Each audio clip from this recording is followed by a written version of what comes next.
today we're going to be unboxing and testing this budget level or entry level dual action polisher. We'll get it on the bench, open her up, see what we've got. Okay, so the actual polish is made by Guild. I've never actually heard of this company before. It's had quite good reviews online.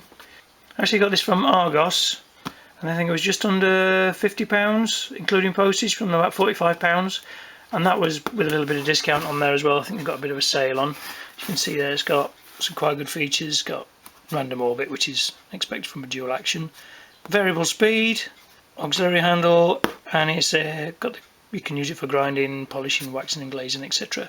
I'm going to be using this for light polishing and waxing and putting on glazes, etc., like it says here. I've got my rotary polisher, which I use for really heavy oxidized paint and really, badly damaged paint. But this is going to be easier for waxing and valeting, etc. It makes the job a little bit easier. It's the model number PBP180. So let's open her up.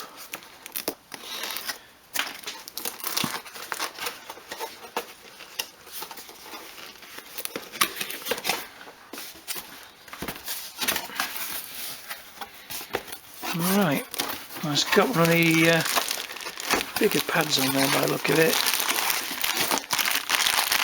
Got there, polishing pad.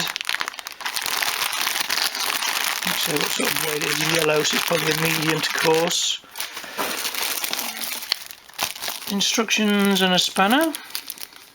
Okay, let's have a look at the actual polisher. So it's nicely made.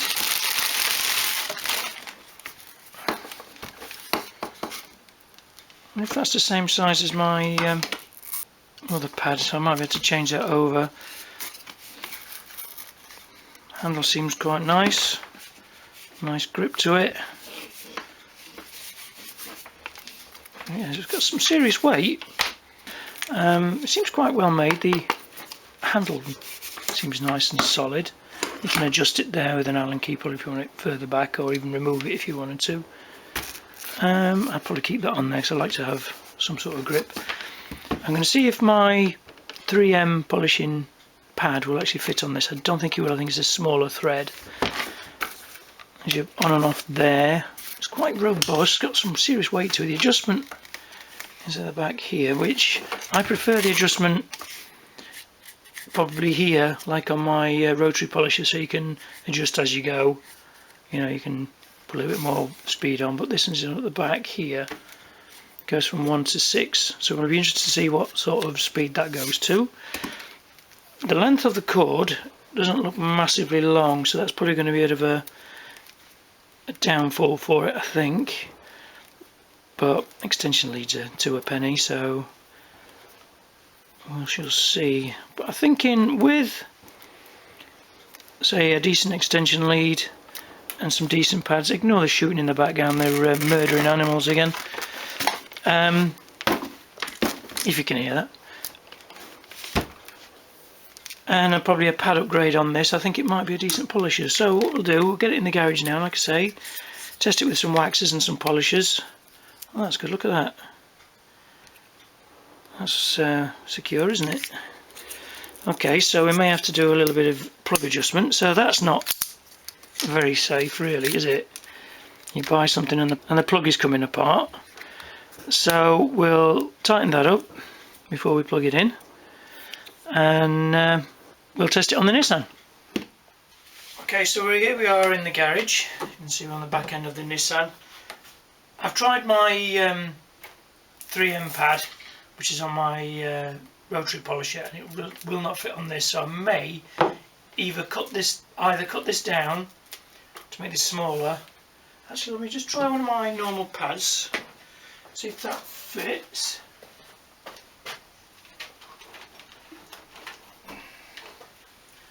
Yeah, I think they're going to be a little bit, a bit too big. So you've got danger there of actually catching on the edge of the actual bodywork and things like that. So what I think I might do, I'll give this one a go first, just go through the speeds of it and see what it's actually like on the actual panel, and then I might even just cut this down with a jigsaw I've done it before on the rotary polish, because the rotary polish you get the massive, great big backing plates. That's why I always go for the 3M ones. They're a bit more expensive, 3M head polishing heads, but they give you an extra cushion as well. They've got that sponge built in, so I may see if I can get one for this size. But what we'll do, like I said, we'll just give it a go for starters to see what the speeds are like, and then we'll probably trim that down, I think. I'll just put a little bit of spray wax on just to test the speeds, moisten the pad up a little bit so we don't burn the paint. But I don't think we're going to burn the paint with this. I know it's not like it's a rotary polisher. So that's speed 1, probably with a softer pad. So that's speed 1, so with a softer pad I think that would probably just take your wax off nicely. Let's go to speed 2. That's a bit more like it.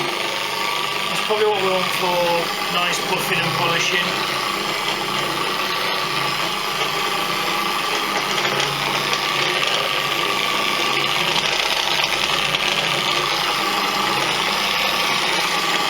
Seems quite stable. It's not, for a dual action, it's not too bad. You can hear me over this. It seems quite stable. For a dual action it's not too bad. It's quite comfortable. So that's speed 2, which is probably what I'm going to do most of the waxing with. Just go up to 3, see what that's like for, say, buffing, etc. For, you know, scratch removal.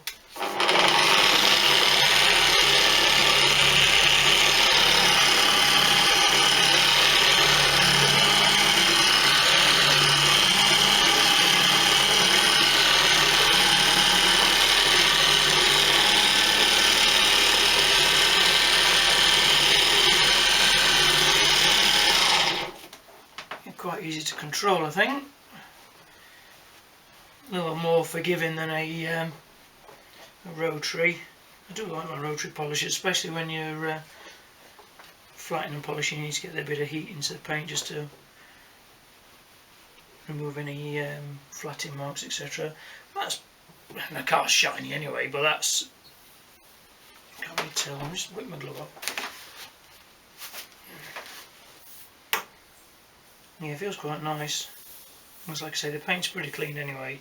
So what I think I'm going to do, I think I'm going to trim this pad down, just down to that line there, maybe a little bit further in, so I can use my normal pads, because that's a little bit too big for what I like, really. I have used the big sheepskin pads before in the past for cutting and buffing paint as it's been freshly painted, and they were probably a little bit bigger than this, probably about another, I don't know, 10-20mm bigger than this all the way around in diameter. But I always find those a little bit cumbersome. I like something with a bit more control, especially for waxing and polishing. So I'm going to just pop this off. I'll use the spanner that's provided, and see if I can trim that down just with a jigsaw. Hopefully it shouldn't destroy the Velcro too much. And then we'll try again with the normal polishing pads that I use every day. Okay, so quick operation with the old jigsaw. All I've done is just roughly gone around the outside edge, just taken that little rubber lip off. Basically I just measured this against my normal hand sanding DA, and it's exactly the same pattern and thread pitch, so I should be able to get a proper backing pad for it, you know, with something with a bit more sponge to it. But for now I think this will do, and you could probably get away with this for, you know, weekend sort of work and things like that. But for me, I'd like to get something a little bit more substantial, so I'll probably order that, and I'll probably do an update video on that at some point. I've also put a piece of tape on there. You can either put a piece of tape on, or a pen line, or a mark or something. It's just to say when it's actually doing its dual action, it is actually continuously spinning. Sometimes if it gets stuck, it'll just vibrate on its axis like that, but it won't actually spin, and that sometimes can leave pigtails and marks in the paint, etc. So I like to do that so you can just keep an eye on it spinning. Okay, so I'm going to put this back on the polisher, and we'll go at giving the paint a bit of a clean with some paint cleaning, some ultra glaze or something like that, and then we'll see what it's like for waxing. So I've got my 3M black head on. This is basically for the 3M range, the Finesse It range, which is the final polishing range in their 3-stage system, or 4-stage system if you include the black pad. But I use this for waxing and polishing, so it's a pretty good pad. It's a little bit worn, I've used it quite a little bit, but I do actually wash these pads out in the washing machine on a regular basis. So what I've done there is I've just put a little bit of detailing spray, or you can actually get the actual proper sprays for the pads to actually dress them, stop them from being a little bit too dry and burning the paint when you first go into it. I think we'll go in with first, we'll try a little bit of Maguire's Ultimate Polish. Just do a few dabs. Try and get it everywhere. Just 5 sort of like penny sort of size dots on there. We'll dot that about.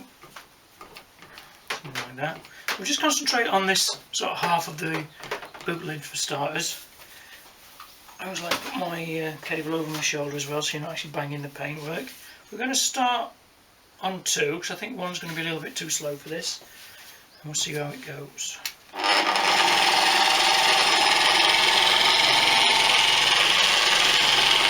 I think that's probably a little bit too slow. That's just 3.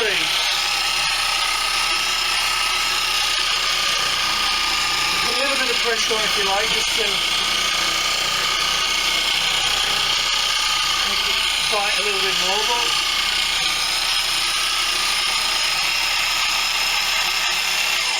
one thing I've noticed, it's quite noisy, rattles quite a lot, you know, but for the price, I think it's so far seems quite a good piece of kit. So we'll continue with this and see what sort of mess we can make of this.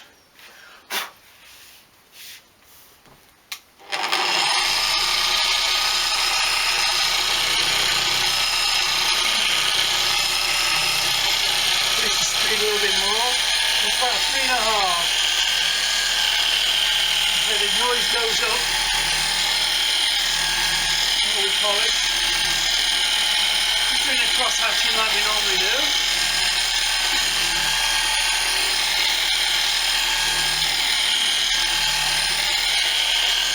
It seems quite nice, quite comfortable, well balanced. There's no pressure on it at all, it's still spinning nicely. And a little bit of pressure, it slows down a little bit.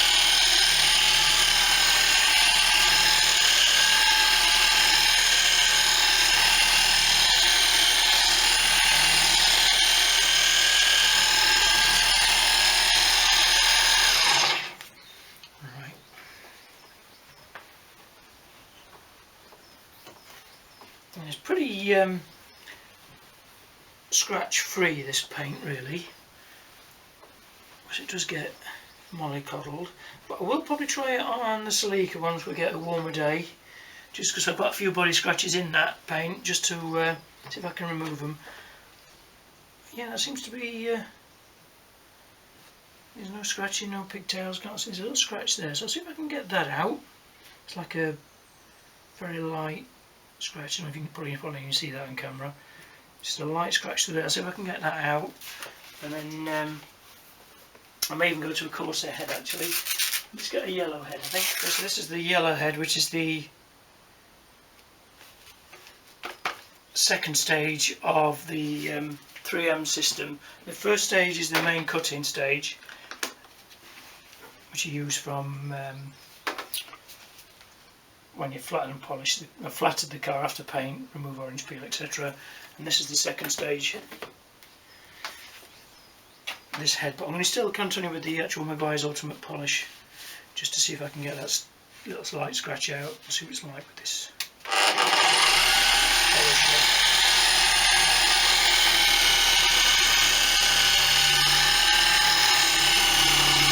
A little bit of pressure, just see if we can remove it.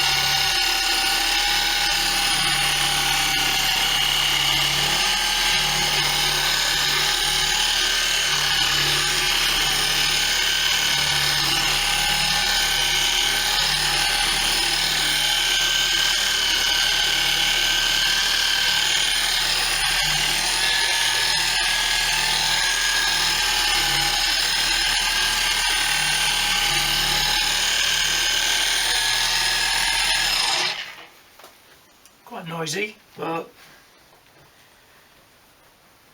for the money, I think. Yeah, it's got out quite nicely actually.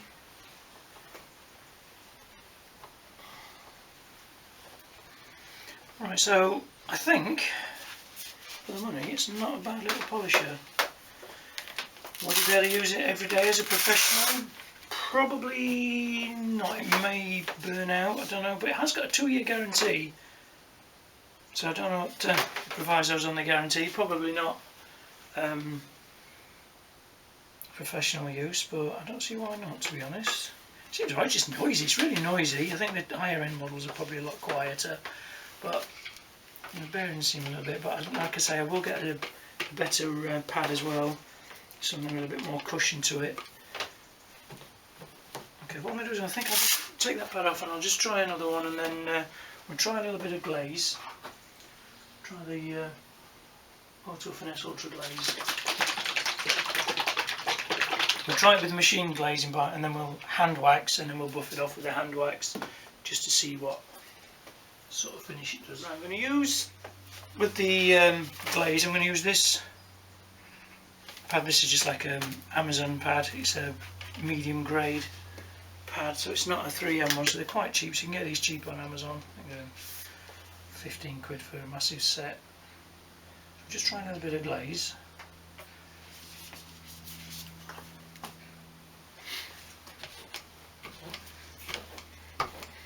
See what that's like.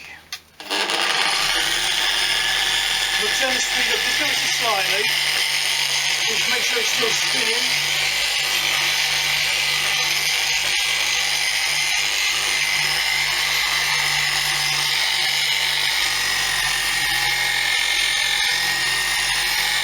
Give a bit of pressure. Doesn't seem to mind it.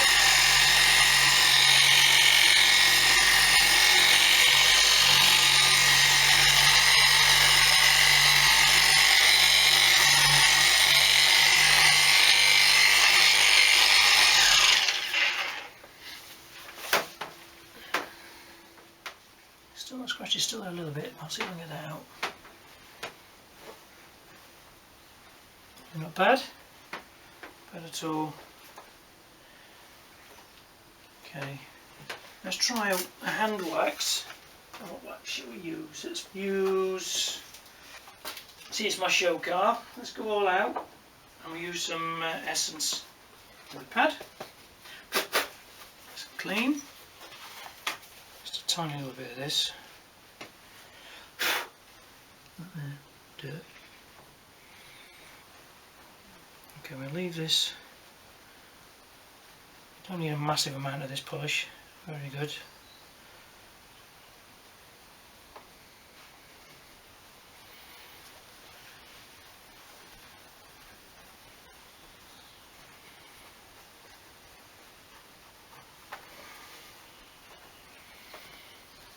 Okay.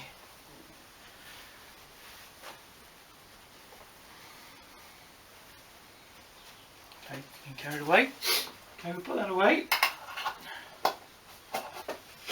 Okay, so I'm going to switch to a black pad.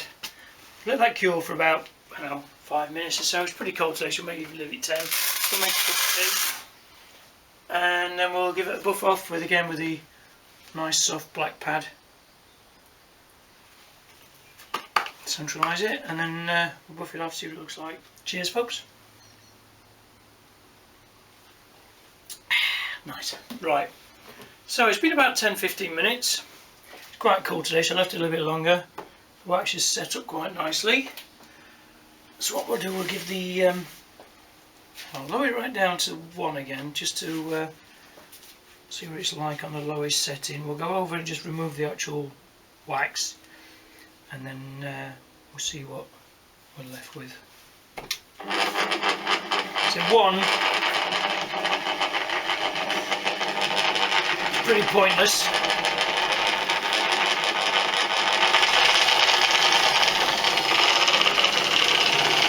So I think you probably manage, but I'll put it about 2.5.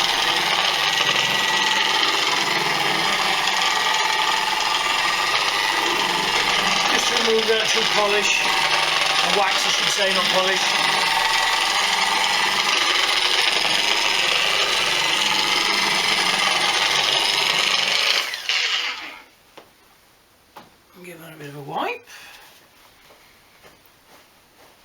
so it's removed all the wax. It's quite nice.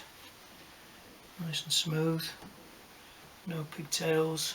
The scratch is still a little bit, but I'll probably have to hit that a little bit harder, I think, onto a higher speed with probably a cutting paste, not just a polish, to actually remove that.